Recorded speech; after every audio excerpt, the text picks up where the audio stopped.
Banking एवं कराधान next chapter है हमारा अध्याय 8 बैंकिंग एवं कराधान। बैंकिंग एंड टैक्सेशन मतलब बैंकिंग के बारे में जानेंगे, किस प्रकार से बैंक में सावधि जमा खाता और आवर्ती जमा खाता से किस प्रकार से किस्त जमा करते हैं और अंत में कैसे हमें किस मतलब दर से जो भी दर लगाएगा बैंक 10%, 5% या फिर कितना भी प्रतिशत दर लगाएगा, उससे लास्ट में उसको कुल रुपए बैंक के द्वारा क्या प्राप्त होगा वो हमें बैंकिंग के द्वारा पता चलेगा। और टैक्स में आयकर, टैक्स मीन्स आय कर या फिर करधान है ना, ये सालाना कमाई के बाद सरकार द्वारा काटे जाने वाले जो टैक्स है उस मूल्य को निकालेंगे किसमें, कराधान में। पहले तो बैंकिंग देखते हैं। परिचय। गोकुल अपने दोस्तों से बातें कर रहा था। उनमें चर्चा चल रही थी कि उनके परिवार हर माह कुछ राशि बचा पाते हैं। उस राशि को कहाँ रखें जिससे वह सुरक्षित रहे, वह कभी कभी ज़रूरत पड़ने पर मिल भी जाए। मोहन। मुझे तो लगता है कि एक बचत खाता खोल लो।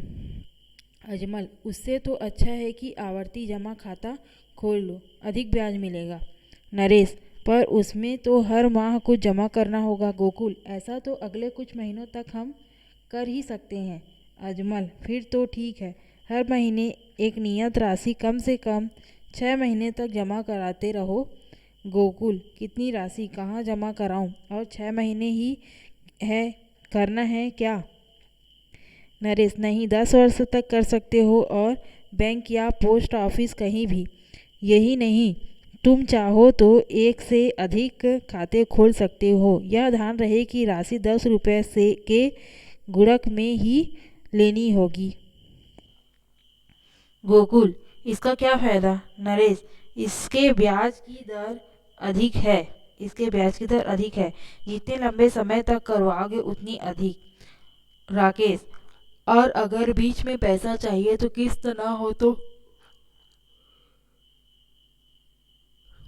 नरेश। हर साल कुछ राशि तो निकाल सकते हैं ही। किस्त ना देने पर क्या होगा यह बैंक से पता करना होगा।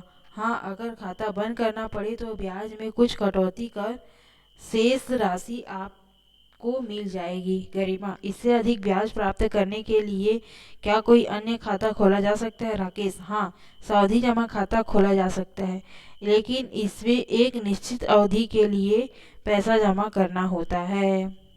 ठीक है। गरिमा।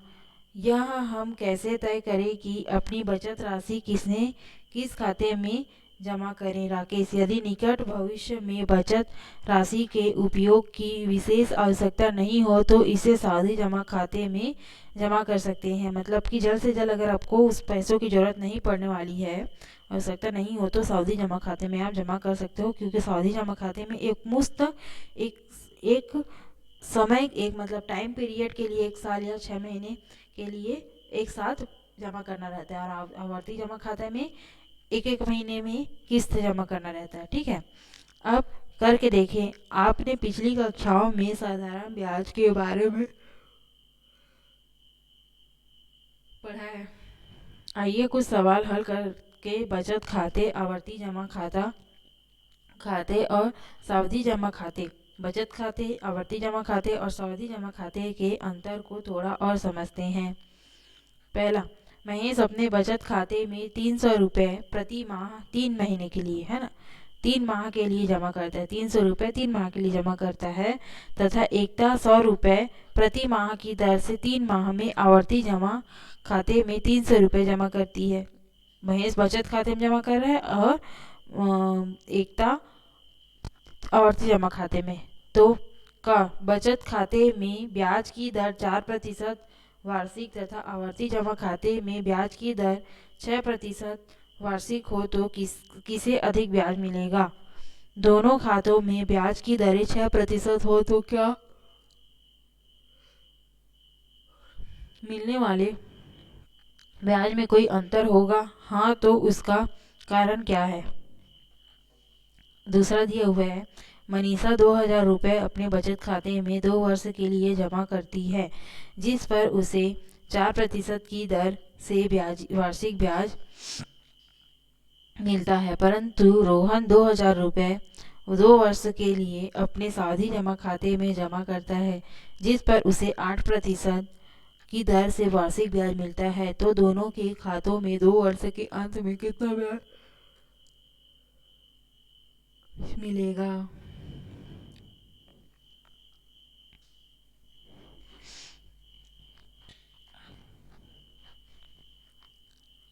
₹2,000 2 वर्ष के लिए, है ना, जमा करती है और 4% दर है।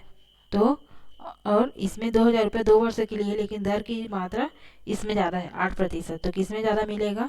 ये 8% वाले में। उसी प्रकार से 4% दर लग रहा था बचत खाते में और 6% दर लग रहा था सावधि जमा खाते में। तो 6% दर वार्षिक ब्याज की दर से ज़्यादा पैसा मिलेगा, है ना।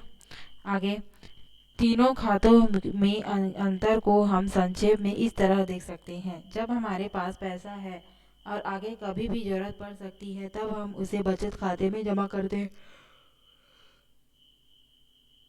जबकि सावधि जमा खाते में हम तब जमा करते हैं जब हमें यह लगता है कि आने वाले 6 महीने, साल, 2 साल या किसी निश्चित अवधि तक उस पैसे की जरूरत नहीं पड़ेगी। जबकि सावधि जमा खाते में हम तब जमा करते हैं जबकि यह सावधि जमा खाते में हम तब जमा करते हैं जब हमें लगता है कि आने वाले 6 महीने तक या साल, 2 साल तक के लिए या किसी निश्चित अवधि तक उस पैसे की जरूरत हमें नहीं पड़ेगी। तब हम सावधि जमा एक मुश्त जमा करते हैं ना।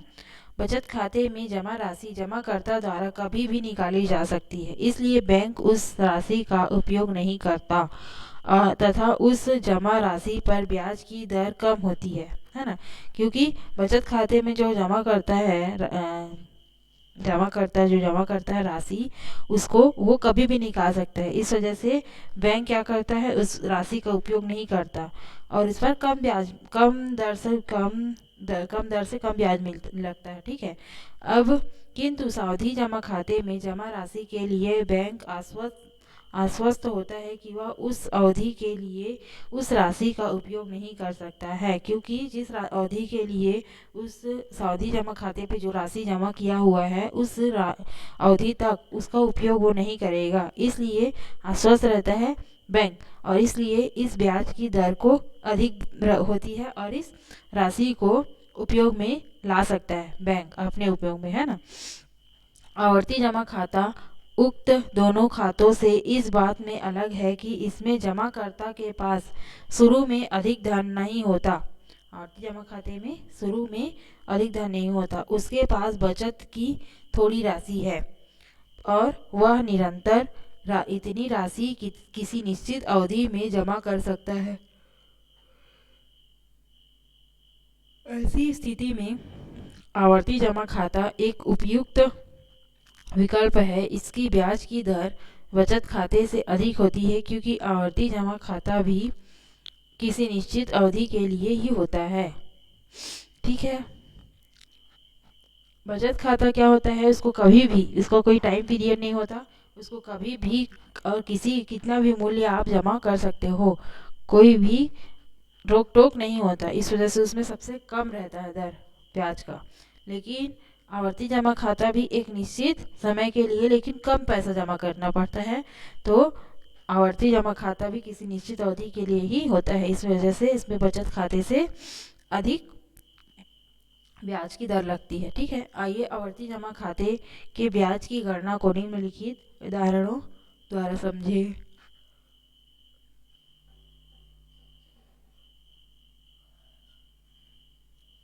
उदाहरण 1, संतोष कुमार ने छत्तीसगढ़ विकास बैंक में 100 रुपये का मासिक आवर्ती जमा खाता 6 माह के लिए खोला। 100 रुपये वो 6 माह तक दे रहा था। 100 रुपये एक माह में 100 रुपये, एक माह में 100 रुपये मीन्स 6 महीने तक 100 रुपये वो दे रहा था आवर्ती जमा खाते में। ठीक है। यदि ब्याज की दर 6% वार्षिक हो तो 6 माह पश्चात उसे कितनी परिपक्वता राशि प्राप्त होगी। एक मुश्त राशि उसे 6 माह बाद कितना मिलेगा बैंक की तरफ से। अब 100 रुपये का 6 माह का 6% की दर से ब्याज, प्रथम किस्त का ब्याज क्या हो जाएगा, 6% है ना। 100 रुपये 6 माह के लिए 6% की दर से जमा कर रहा है। उसी प्रकार 100 रुपये 5 माह का, 5वां माह के लिए 6% की दर से द्वितीय किस्त, फिर 100 रुपये 4 माह का 6% की दर से तृतीय किस्त, 100 रुपये तीसरे माह में का 6% की दर से चतुर्थ किस्त, है ना ब्याज। 100 रुपये 2 माह के लिए 6% की दर से ब्याज, 5वीं किस्त हो गई। और 100 रुपये 1 माह का 6% की दर से ब्याज, 6वीं किस्त हो गई। अंतिम किस्त का ब्याज। अब कुल ब्याज कितना होगा, सबको जोड़ दिया है ना। अब जोड़ा है, कितना है, 100 गुणित 6 गुणित 6 गुणित 1/12। उसी प्रकार से सबके लिए निकाला है, ठीक है। अब सबको जोड़ दिया, फिर सबसे 6 5 3 2 1 को कॉमन ले लिया। फिर 6 गुणित 1/2 से 1 से लेकर 6 तक को क्या माना, 1 से लेकर 6 तक को समांतर श्रेणी के योग से सूत्र से ये वाला फॉर्मूला निकाला। फिर 21/7 इज इक्वल टू 10.50 रुपये आया। ये तो आ गया कितना, ब्याज। अब 6 माह के बाद कुल राशि उसको कितनी मिलेगी, जितना वो जमा किया है वो, और जितना ब्याज मिलेगा वो, दोनों को जोड़ करके जितना मिलेगा वो राशि कितना हो जाएगा, उसका कुल राशि जितना वो प्राप्त किया है। इसके लिए आवर्ती जमा खाते के लिए सूत्र क्या होता है,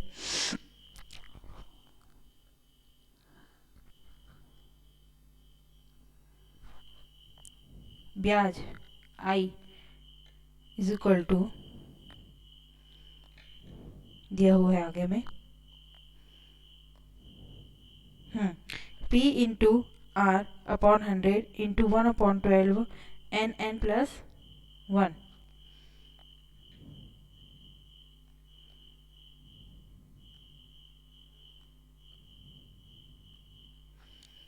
P into R upon 100 into n minus 1 upon 1/12, इधर 2 था तो 2 12 चौक, ये 12 दूनी 24 कर देते हैं। ये सूत्र,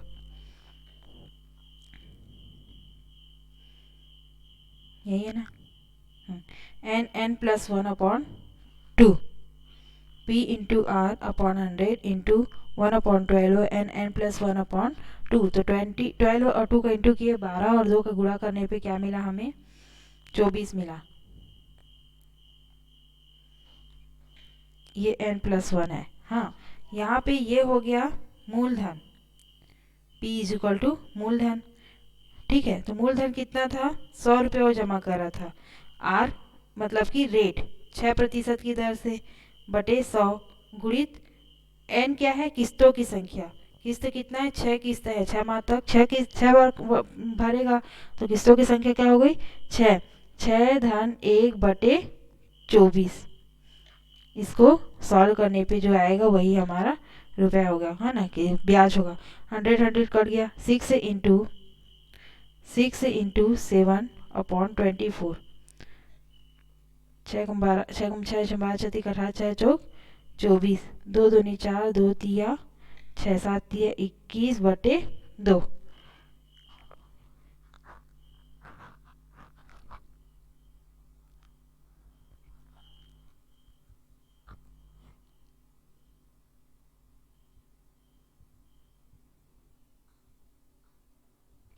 P into R upon 100 n plus 1 upon 24। n plus 1 mean 6 plus 7 1 7 हो गया।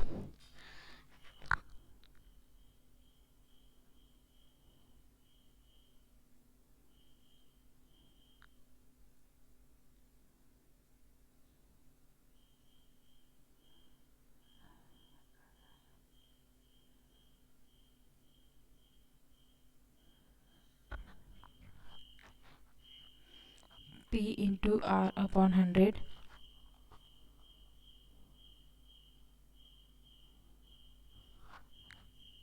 6 इंटू 7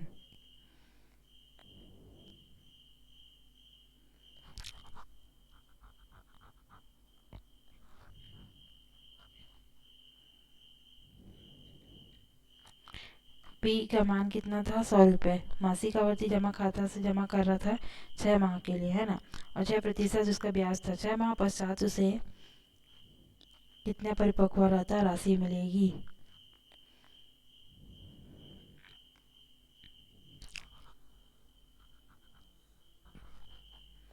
7 या 21 और रुक जाओ, 6 कम 6 जब 5 दिखा 6 चौक 24, 6 चौक 24 और 6 कम 6, 2 4 बचा 3, 2 तिया 6, 2 दूनी 4, 7 21 21/2। अब 21/2 को भाग करते हैं, 2 कम 2 1 1 2 5 6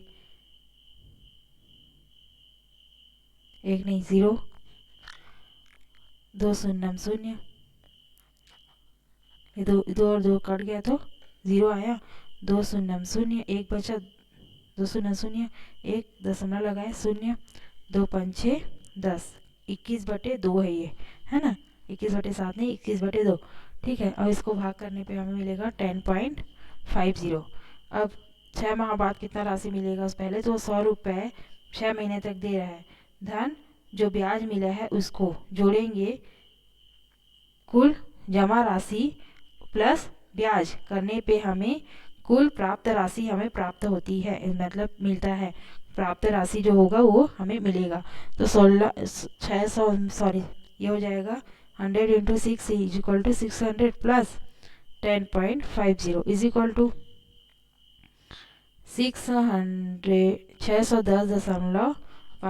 यही रुपए क्या हो जाएंगे, एक मुश्त राशि परिपक्वता राशि उसको 6 महीने के पश्चात बैंक के द्वारा से या बैंक से प्राप्त होगी 6% ब्याज की दर से 610 रुपये, ठीक है। अब उदाहरण 2, यदि P रुपये मासिक आवर्ती जमा खाते से में 8% वार्षिक ब्याज की दर से n माह तक जमा किया जाता है, तो n माह पश्चात आवर्ती जमा खाते से प्राप्त ब्याज की गणना कीजिए।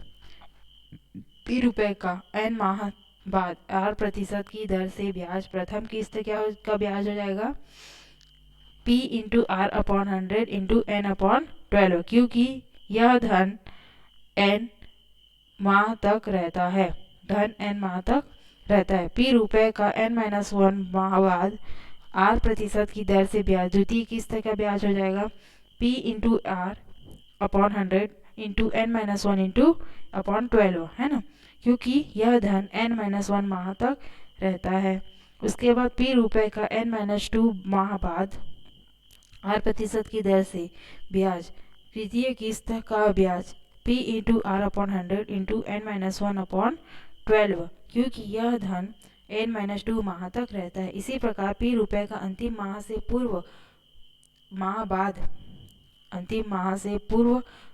अर्थात n-2 इज इक्वल टू 2 माह बाद 8% की दर से ब्याज, अंतिम से पूर्व किस्त का ब्याज क्या हो जाएगा, अंतिम से एक माह पहले का ब्याज क्या हो जाएगा P into R upon 100 into 2 upon 12, क्योंकि यह धन 2 माह तक रहता है। P रुपये का अंतिम माह का 8% की दर से ब्याज, अंतिम किस्त का ब्याज क्या हो जाएगा P into R upon 100 into 1 upon 12, क्योंकि यह धन 1 माह तक रहता है। कुल ब्याज कितना हो जाएगा फिर P into R upon 100 into 1 upon 12 n plus n-1 plus n-2 plus n फिर 2 प्लस फिर 1, ठीक है, 2 माह फिर 1 माह तक चलेगा। लास्ट माह कितना हो जाएगा 1 माह, इसको उल्टा कर देंगे तो 1 2 3 से लेकर n-1 प्लस n करके यहाँ तक जाएगा। ठीक है, अब क्योंकि ये समांतर श्रेणी में है तो समांतर श्रेणी का nवां पद का योगफल का सूत्र क्या होता है, A P into R upon 100 into 1/12 n plus 1/2। आवर्ती जमा खाते में जमा धन राशि का कुल ब्याज कितना मिल जाएगा, p into R upon 100 into 1/12 into n into n minus n plus 1/2, जहाँ p क्या है, मासिक किस्त है, मासिक किस्त राशि, r है ब्याज की दर, n है मासिक किस्तों की कुल संख्या। आइए अब सावधि जमा खाते के ब्याज की गणना को निम्न उदाहरण द्वारा समझें। इस खाते में जमा धन पर चक्रवृद्धि ब्याज देय होता है जिसका सूत्र निम्न प्रकार है। सावधि जमा खाते में जो चक्रवृद्धि ब्याज देय होता है उसका सूत्र क्या होता है, चक्रवृद्धि ब्याज means A is equal to P into 1 plus R upon 100 to the power n, जहाँ ए क्या है, मिश्र धन, ए क्या है, मिश्र धन, P है मूलधन, R है ब्याज की दर, N है समय। गणना में लघु गणक का भी उपयोग किया जा सकता है। उदाहरण 3, निखिल ग्रामीण बैंक में 1 वर्ष 6 माह के लिए सावधि जमा खाते पे उदाहरण दिया हुआ है कि निखिल ने एक ग्रामीण बैंक में 1 वर्ष 6 माह मतलब 1.5 साल के लिए 10,000 रुपये सावधि जमा खाता एक मुश्त जमा किया है ना, खाते में जमा किया।